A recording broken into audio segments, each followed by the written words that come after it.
Hello mga ka-JP! Welcome back to my channel! Kayo ba ay nagpadala ng pera sa GCash account pero hindi natanggap ng inyong pinadalhan? May paraan pa ba para maibalik sa inyo o ma-refund yung mga nawawalang pera? Yan ngayon ang pag-uusapan natin sa tutorial video na ito mga ka-JP. Tara, simulan na natin! Ang first step na kailangan natin gawin ay i-check muna natin kung tama ba yung number na ating in-input nung tayo ay nagpadala ng pera. Kung sigurado tayo na tama naman yung number, kailangan din nating i-check yung transaction. Dito yan sa may baba ng inyong GCash account. Click natin. At ito mga ka-JP, halimbawa nagpadala ako ng 10 pesos kanina. Dapat nagre-reflect dyan yung amount na pinadala ko. Ngayong na-check na natin na tama yung number na ginamit natin at nabawasan din yung laman ng ating GCash wallet, ano na yung susunod na pwede nating gawin? Ngayon, pupunta tayo dito sa Home. At dito sa may Home, punta tayo sa most upper right. Kita nyo yung Help. Click natin yan. At mapupunta tayo sa Help Center. Ngayon, pipili tayo sa mga categories na ito kung ano yung pinakamalapit sa na-experience natin na error. Ano ba yung problem natin? Ang problem natin ay yung hindi natanggap na pera sa ating pinag-sendan. Kaya ang i-click natin ay yung Send category. Then, iselect natin yung pangalawa, Get Help with Send Money. And then, may mga pagpipilian pa dito. Since tayo ay nagpadala ng pera sa isa pang GCash account at hindi niya ito natanggap, ito yung ating case. Kaya pipiliin natin to. Click natin.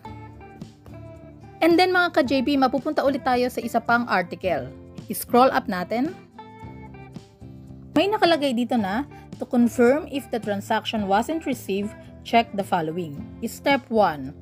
Was the recipient's mobile number entered correctly? Ito yung sinasabi ko kanina mga ka-JP na i-check muna natin kung tama ba yung number na in-input natin. Ngayon na-check naman na natin at tama, pumunta na tayo sa Step 2. Was the money deducted from your GCash wallet?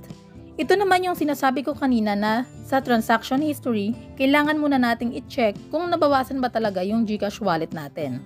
At kung nabawasan, ang sagot natin ay yes. Ngayon magpo-proceed na tayo sa Step 3. Was the transaction confirmed successfully? Normally, si GCash ay nagpapadala ng text message sa atin kapag tayo ay nag-send ng pera. Kung meron tayong natanggap na ganong confirmation message, mag-move na tayo sa Step 4. Is the recipient someone you personally know and trust? Kung kilala naman ninyo yung recipient, hindi na tayo magkakaroon ng problema dito. Ngayon mga ka-JP, kung na-check na natin lahat ng mga steps na yan at ang sagot natin ay yes, dito na tayo pupunta sa ating next step. Ibig sabihin, meron talagang problema o error na encounter si GCash nung tayo ay nagpadala ng pera. Kaya hihingi na tayo ng tulong sa kanilang customer service. Ngayon, i-click natin yung File a Ticket here. Click natin ito. Tayo ay mapupunta dito sa ating form. Scroll down natin. At ito yung form na kailangan nating ma-fill upan. Kasi magpapadala tayo ng ticket kay GCash para alam nila na hindi natanggap ng recipient yung pera na ating ipinadala. Una, kailangan muna nating ilagay yung ating email address. Pagkatapos, yung ating full name. And then yung country, tapos yung ating GCash mobile number. Ngayon, pag nasagutan na natin yan, i-scroll up natin. At ito naman yung next details na kailangan fill upan. Tatanungin din tayo ni GCash kung magkano ba yung pera na ating pinadala. Halimbawa, nagpadala tayo ng 1,000 pesos. And then, yung date ng transaction. For example, nagpadala tayo last August 1. And then, yung number ni recipient. Ano ba yung number nung pinagpadalhan ninyo ng pera? Ilalagay din natin yun dito. Yan.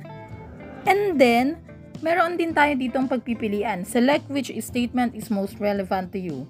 Click natin yung arrow down. Tapos, pipiliin lang natin dito yung pangatlo. I sent money but there might be a system issue. Tapos nakalagay rin dito na please share what happened or add other information about your concern. Pwede nating ilagay dito na yan mga ka-JP. Pwede ninyong gayahin itong format na ito. Tapos pwede rin kayong mag-upload ng photo or attachment para mas matulungan kayo sa inyong concern. Pwede ninyong i-screenshot yung deductions sa inyong GCash wallet na makikita ninyo sa transaction history. And then click ninyo yung submit. Paalala lang mga ka-JP na yung email address na ilalagay ninyo dito, yung nasa first page kanina, yung pinakaunang finilapan ninyo, dapat sigurado kayo na active yung email address na yon at yun mismo ay ginagamit ninyo kasi doon magpapadala si GCash ng status ng ating concern. Bibigyan niya kayo ng update kung kailan maibabalik yung inyong pera at kung sakaling meron pang additional requirements na hihingin sa inyo. Yan lamang mga ka-JP, sana nakatulong kahit papano. Huwag kalimutang mag-like, subscribe at hihit ang notification bell para updated kayo sa latest tutorial videos. Thank you!